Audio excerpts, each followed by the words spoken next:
नमस्कार मु रश्मिता प्रधान आपण मानकु मो चैनल को स्वागत करुच्ची। आज हूँ माणबसा गुरुवार प्रथम पाली से मु आज केमती पूजा करी आपण मानकु देखैबी। जदि आपण माने मो चैनल को सब्सक्राइब करना जल्दी जल्दी सब्सक्राइब कर दियंतु एवं देखंतु माणबसा गुरुवार प्रथम पाली पूजा केमती होउची।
तेषु महामाये श्रीपीठे सुरपूजिते शंखचक्र गदा हस्ते महालक्ष्मी नमोस्तुते। नमस्ते गरुडारूढे चूड़ासुर भयंकरी सर्वपाप हरे देवी महालक्ष्मी नमोस्तुते। सर्वज्ञ सर्ववरदे सर्वदुष्ट भयंकरी सर्वदुःख हरे देवी महालक्ष्मी नमोस्तुते।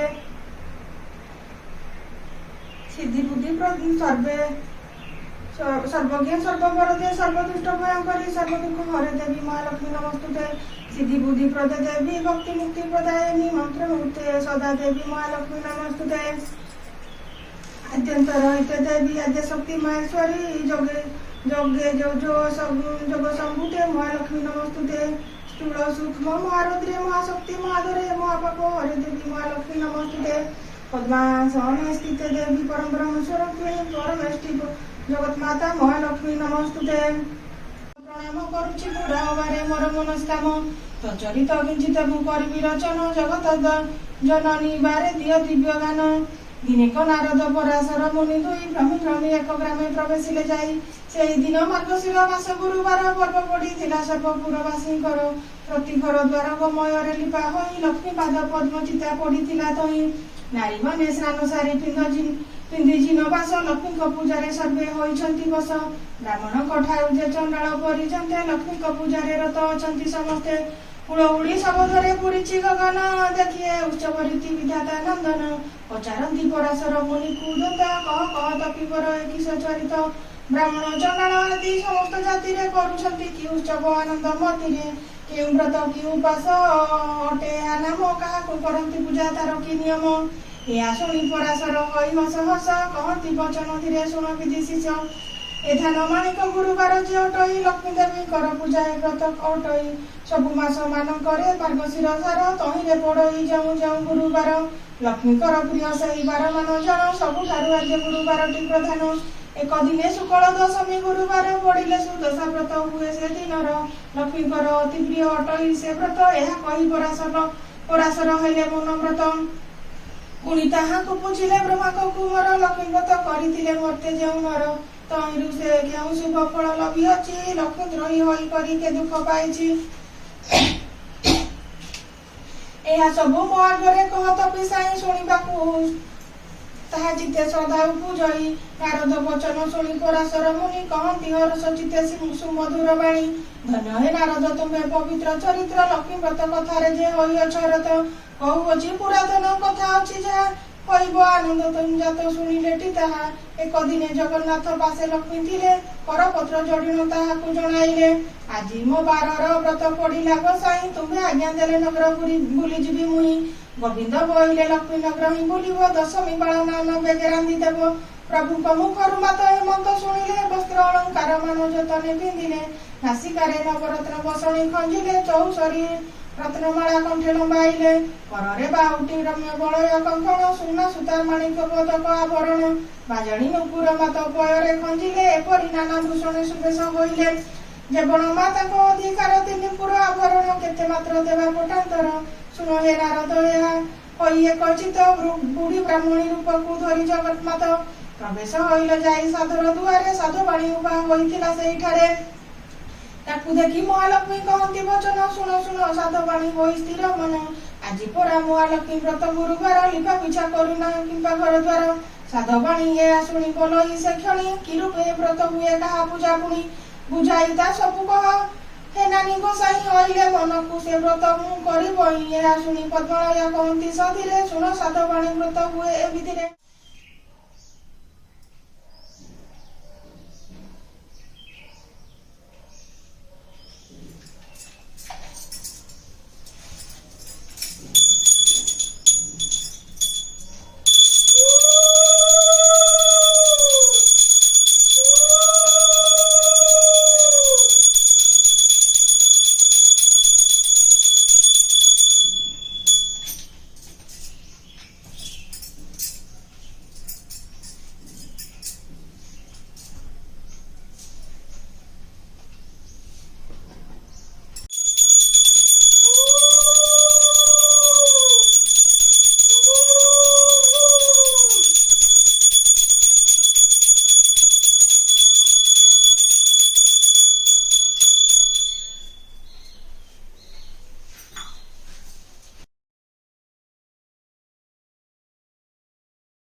आजिर भिडियोटी आपण मानक केमती लागला कमेंट रे जणाइबे भल लागिले लाइक करिवे शेयर करिवे एवं मो चैनल को सब्सक्राइब करिवे रहउची नमस्कार।